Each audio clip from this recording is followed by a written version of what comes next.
Assalamualaikum warahmatullahi wabarakatuh. Salam damai sejahtera untuk kita semua. Perkenalkan kami dari kelompok PPL 1 SMP Lab School UPI yang beranggotakan Anggur Nur Oktaviani, Anis Nur Saah Jailani, Anjar Nopianti, dan Ardita Ramadanti Putri. Program Studi Pendidikan IPS, kelas A. Selamat menyaksikan pameran PPL 1 kami sebagai ujian akhir semester mata kuliah pemahaman peserta didik dalam pembelajarannya. Refleksi PPL, selain menambah ilmu ataupun konsep baru selama perkuliahan, kemudian diperkuat dengan implementasi pemahaman yang telah didapatkan di SMP Lab School UPI, sarana dan prasarana sangat memadai untuk mengintegrasikan teknologi sebagai media pembelajaran, bahan pembelajaran, dan penunjang pembelajaran. Halo, saya Anjar Nopianti. Izin memaparkan atau mempresentasikan permasalahan yang muncul ketika kami melaksanakan PPL 1 di SMP Lab School UPI. Kami mengidentifikasi beberapa permasalahan yang khas, diantaranya yang pertama, kurangnya antusiasme dan semangat belajar IPS, sehingga berimpak kepada kurangnya respon peserta didik dalam proses kegiatan belajar mengajar di kelas. Di mana ketika stimulus diberikan, respon peserta didik tidak ada, namun ketika memberikan stimulus secara individual, menyebutkan satu nama peserta didik, ketika bertanya maka akan ada respon atau timbal balik. Sekian dari saya, selanjutnya akan dipaparkan oleh Ibu Ardita. Assalamualaikum warahmatullahi wabarakatuh. Perkenalkan, nama saya Ardita Ramadanti Putri. Saya mahasiswi PPG Prajabatan IPS di Universitas Pendidikan Indonesia, gelombang 1. Pengalaman saya PPL 1 di SMP Lab School UPI yaitu pertama, saya lihat sarana dan prasarana sudah memadai memfasilitasi peserta didik dan guru-guru.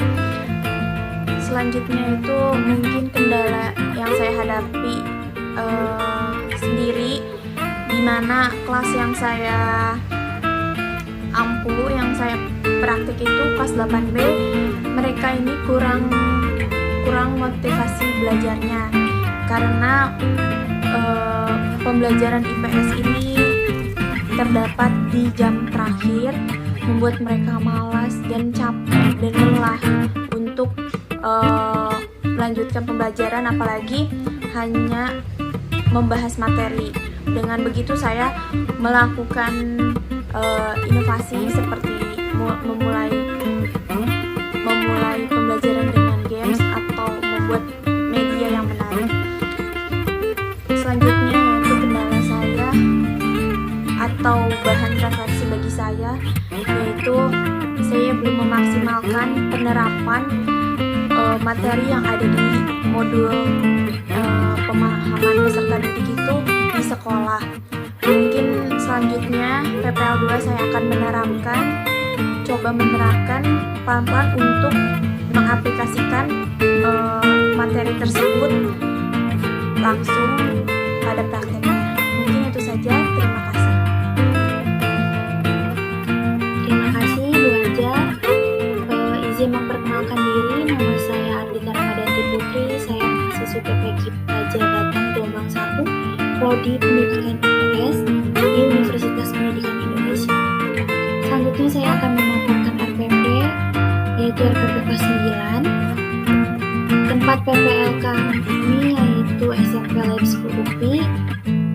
Materi dalam RPP ini yaitu ketergantungan antar uang berdasarkan konsep ekonomi. Dalam RPP ini juga ada kompetensi inti, kompetensi dasar dan indikatornya, dan ada tujuan pembelajaran. RPP ini memuat beberapa tujuan pembelajaran berdasarkan pertemuan, yaitu terdapat 6 pertemuan dalam RPP ini. Terus ada materi pembelajaran juga, dan pendekatan dan model pembelajaran. Pendekatan dalam RPP ini yaitu saintifik dengan metode diskusi kelompok. Model pembelajarannya itu problem based learning. Media dan sumber belajarnya itu ada kami menayangkan beberapa gambar yang dapat menunjang materi pembelajaran hari itu. Yang kedua itu ada sumber belajarnya, yaitu buku siswa IPS kelas 9, buku IPS lainnya yang relevan dari internet maupun koran. Selanjutnya ada langkah-langkah pembelajaran, yaitu pertemuan ke-1 kami memakai sintaks model pembelajaran problem based learning. Pendahuluan kami seperti biasa ada persepsi dan motivasi, lalu berdoa bersama, mengecek kehadiran siswa. Alokasi waktunya itu 10 menit. Selanjutnya ada kegiatan inti. Yang pertama, tahap 1 orientasi peserta didik. Ada kegiatan literasi. Jadi peserta didik sebelum pembelajaran dimulai ada membaca buku dulu, membaca materi. Selanjutnya guru menyajikan gambar, yaitu grafik, kepada peserta didik. Nah, peserta didik diminta untuk mengidentifikasi informasi yang telah didapat, apa yang mereka ketahui, apa yang perlu mereka sampaikan atau informasi tentang grafik tersebut. Tahap kedua itu mengorganisasi peserta didik untuk belajar. Tahap ketiga yaitu membimbing penyelidikan individual ataupun kelompok. Deskripsi kegiatannya itu ada kreativitas, yang dimana guru menolong siswa untuk mengumpulkan informasi yang sesuai untuk mendapatkan penjelasan dari pemecahan masalah. Selanjutnya tahap 4 membimbing, mengembangkan dan menyajikan hasil karyanya. Jadi collaboration dan creativity-nya itu dipadukan. Yang tahap kelima itu ada menganalisis dan mengevaluasi proses pemecahan masalah. Selanjutnya itu ada penutup. Seperti biasa, penutup peserta didik diberi kesempatan untuk menanyakan hal-hal yang belum dipahami untuk bahan refleksi. Kemudian peserta didik diberi pesan tentang materi yang dipelajari. Biasanya itu pesan moral. Selanjutnya itu ada peserta diingatkan kembali untuk menyempurnakan hasil laporan diskusi kelompok tentang jawaban atas pertanyaan yang telah dirumuskan untuk dikumpulkan kepada guru. Dan di tahap penutup ini juga guru dan siswa bersama-sama mengambil kesimpulan inti dari pembelajaran hari itu. Dan selanjutnya guru memberikan pekerjaan rumah pada peserta didik. Adapun penilaian yang mendukung, yang pertama itu ada penilaian sikap, pengetahuan, dan keterampilan. Yang kedua itu ada instrumen penilaian. Yang ketiga ada pembelajaran remedial. Dan yang keempat ada pembelajaran pengayaan. Mungkin itu saja dari saya. Selanjutnya akan disampaikan oleh teman saya. Terima kasih.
penjelasan dari rekan saya yang sebelumnya menjelaskan mengenai rancangan pembelajaran yang kelompok kami buat.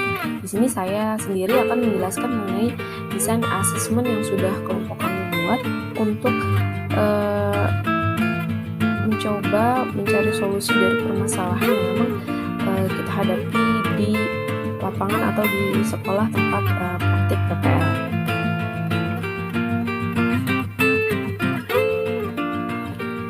Pada pembelajaran paradigma baru, memberikan keleluasaan bagi pendidik untuk merumuskan rancangan pembelajaran dan asesmen sesuai dengan karakteristik dan kebutuhan peserta didik.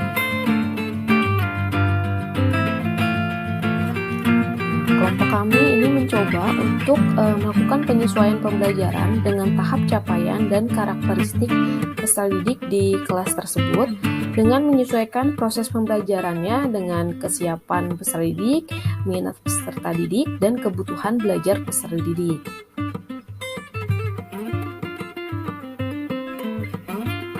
Pada prinsip asesmen, asesmen merupakan bagian terpadu dari proses pembelajaran, memfasilitasi pembelajaran, dan menyediakan informasi yang holistik sebagai umpan balik untuk pendidik, peserta didik, dan orang tua agar dapat membantu mereka dalam menentukan strategi pembelajaran selanjutnya.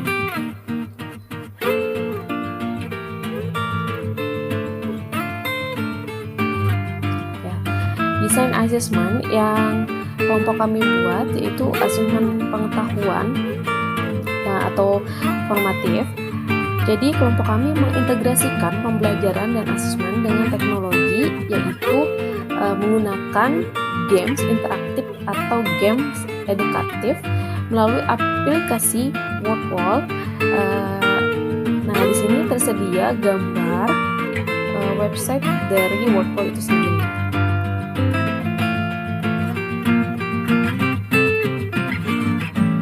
Langkah menggunakan WordWall, guru pertama-tama harus membuat pertanyaan dengan aplikasi WordWall. Jadi mengakses aplikasi WordWall berupa pilihan ganda. Lalu yang kedua, peserta didik dibagikan scan barcode untuk mengakses games edukatif ini. Lalu peserta didik men-scan barcode melalui gawai masing-masing dan mulai bermain games edukatif. Nah, dari jenis asesmen pengetahuan atau formatif yang telah kita terapkan atau kita buat untuk menciptakan pembelajaran yang menyenangkan, berpihak pada peserta didik, maka outputnya adalah dengan menerapkan pembelajaran paradigma baru ini, pembelajaran yang berpihak pada peserta didik, menyesuaikan minat, kesiapan dan kebutuhan peserta didik, maka outputnya adalah yang pertama, peserta didik terlibat aktif dalam pembelajaran, kedua, tercipta pembelajaran yang menyenangkan bagi peserta didik, dan yang ketiga, peserta didik dapat berekspresi mengembangkan potensinya.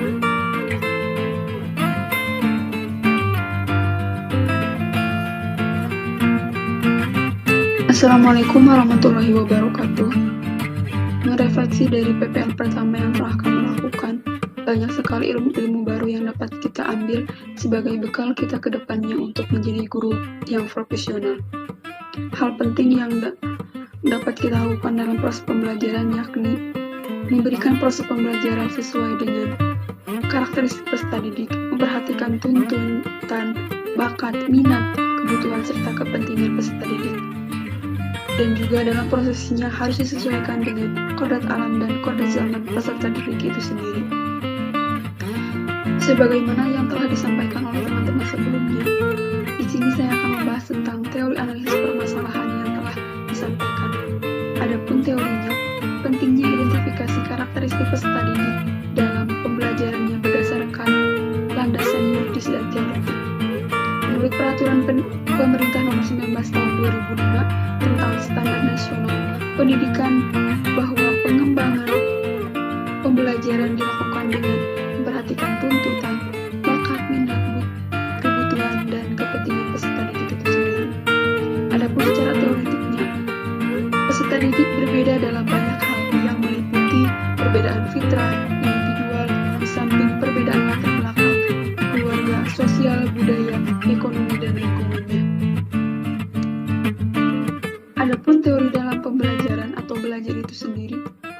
Teori belajar konstruktivisme Vygotsky, salah satu konsep dasar pendekatan konstruktivisme dalam belajar adalah adanya interaksi sosial individu dengan lingkungannya.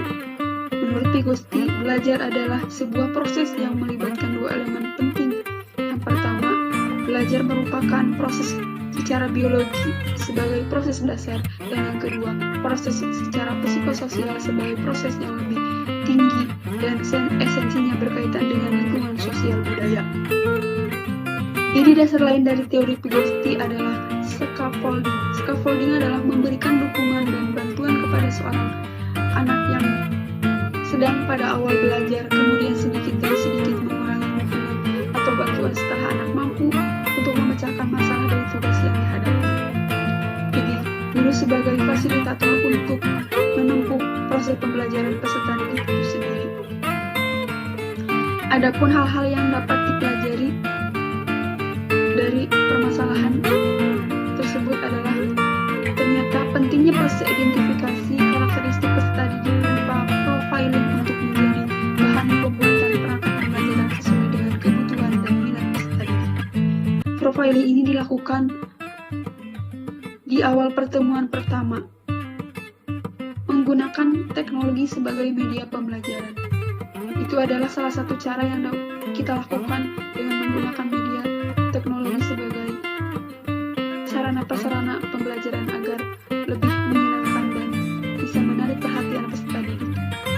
Adapun tips-tips yang dilakukan untuk mengatasi permasalahan di atas adalah salah satunya kita memanfaatkan media teknologi baik sebaik mungkin dalam penyampaian materi ataupun asesmen yang akan dilakukan. Sebagaimana telah disampaikan sebelumnya, dalam proses pembelajaran harus disesuaikan dengan kodrat alam dan kodrat zamannya. Maka, sesuai dengan perkembangan saat ini, teknologi sebagai media yang bisa dimanfaatkan untuk menjadi penempuh atau penunjang proses pembelajaran di dalam kelas. Tetapi, guru harus mengawasi pemanfaatan teknologi itu sendiri. Jangan sampai peserta didik dibuat